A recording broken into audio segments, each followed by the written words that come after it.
Welcome. Today we're journeying through the heart chakra.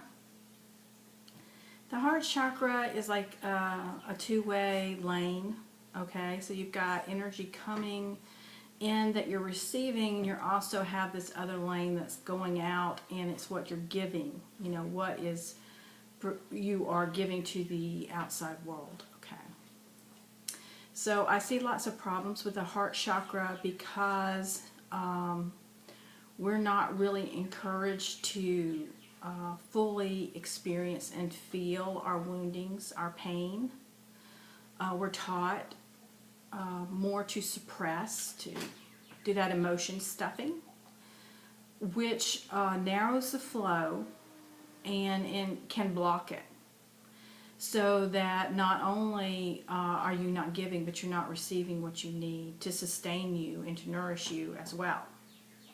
So with woundings in the heart chakra, it's important to, step one, you know, acknowledge it, you know, that there is a wounding, that there is still pain, that you need healing, okay. Then the second step would be finding a way for expression, okay. This could be journaling. That works really well for some people. Others will write a letter, you know, if it's to another person. But here's the thing, you don't send it, right? Okay. So you write it as if that person is sitting across from you, and you just let it rip. You know, don't hold anything back. You express everything. And then when you're done, you can take the letter, and a lot of people will burn it to symbolize releasing that energy. Others might prefer to bury it so that it can decay. So, you know, that part, you know, is individual preference, but the object is to express it and in some form release, okay? Like the shredder would be good. So, that's the second step, expression. It has to be expressed. The third step is going into, oh, let me back up. So a lot of people like to talk to their bestie, you know, because especially for women, talking is a good way to express, right? We can just verbalize it all, okay? And that's wonderful. That's great. The problem with this comes in about the 20th time you've told your girlfriend or your bestie that, you know, the situation. There is a fine line between expressing in order to process and living in your story. Okay, so if we only do the expression and then we never get beyond that step, but we stay in it, then we kind of get stuck in story, and that's something you don't want to do. So just kind of be mindful of that, that the object of this expression is to help you process, to release. And if you find yourself not able to go to the next step, you know, then you're stuck in story, and we need to look at that, why you're stuck in story.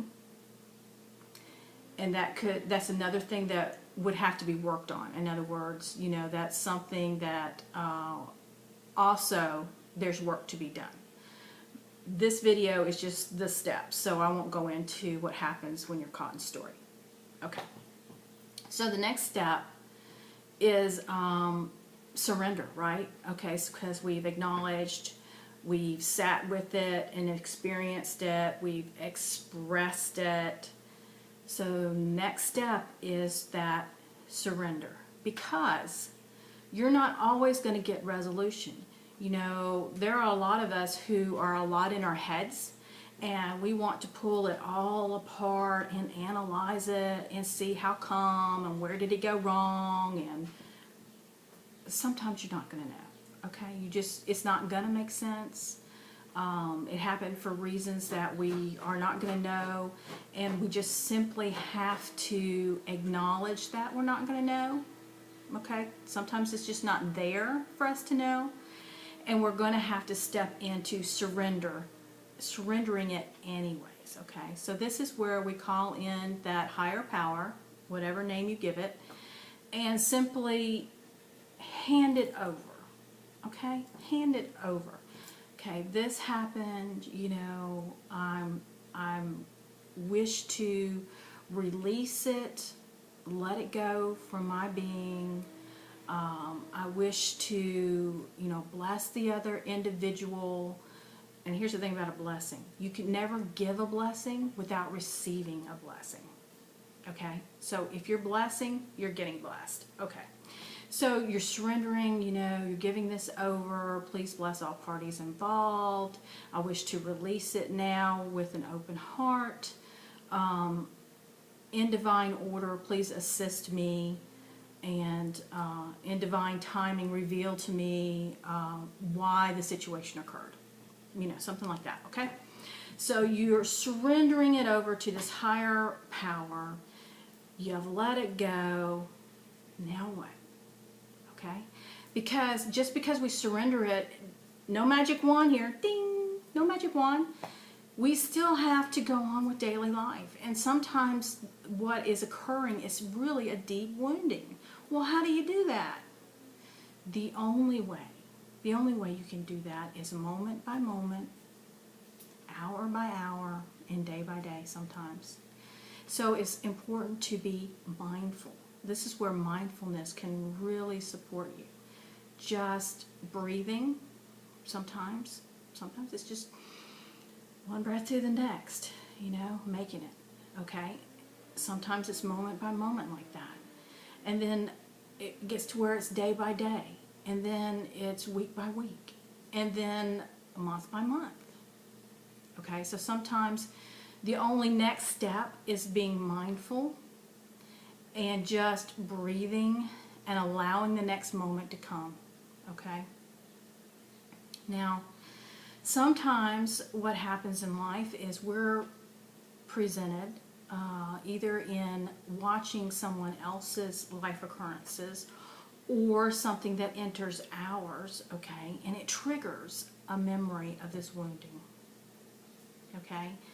And sometimes they're still hurt. Well, why is it hurt? I did all the steps. Why is it hurt? Well, because it was a deep wounding. And sometimes trigger events can cause a pocket of emotion to surface. Okay, something that it's just there. It's just there. It's a layer, if you want to look at it that way. It's something that comes up. Okay, and when this occurs, same thing. We're going to acknowledge it. We're going to work the steps, because sometimes these really deep woundings that will happen. You know, sometimes it's not something, especially if you're grieving a loss of a loved one. You know, you're not going to do just one set of steps and it's done. Sometimes, you know, there are going to be things that trigger that deep pain and that deep loss, that memory of that emotion. Okay, and so you have to step back and honor it and go through the steps. Now, as time goes on, and if you do this, what you're going to find is not necessarily that you stop missing, all right, or the loss around that person, okay, is going to be gone. No. But what you'll find is you'll spend less time in the wounding part, okay, the hurt part. You'll spend less time there. It'll get easier to work the steps and get out of it. You won't stay in it as long. And what this will do is open up the other part of this, which is the memory, the positive, right? The happy memories, the more positive aspects.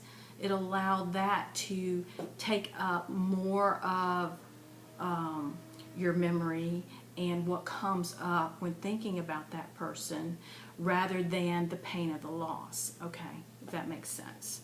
So I just wanted to touch base with you and talk about the different steps that you have to go through, you know, when you receive a heart wounding, in order to keep that chakra, that energy flow open, because you want to you want to give, and for a lot of us, that's the easiest part, right? The giving. But the receiving is not as easy because it's not as supported in the society. There's two lanes, and it's really important that we keep it open and flowing well for your well-being and your health. So I hope this has been helpful. Thank you for joining me today in the heart chakra, and we will touch base again in the throat. Until then, thank you for being on this journey with me. Please leave me feedback. I'd love to hear from you. And bye for now.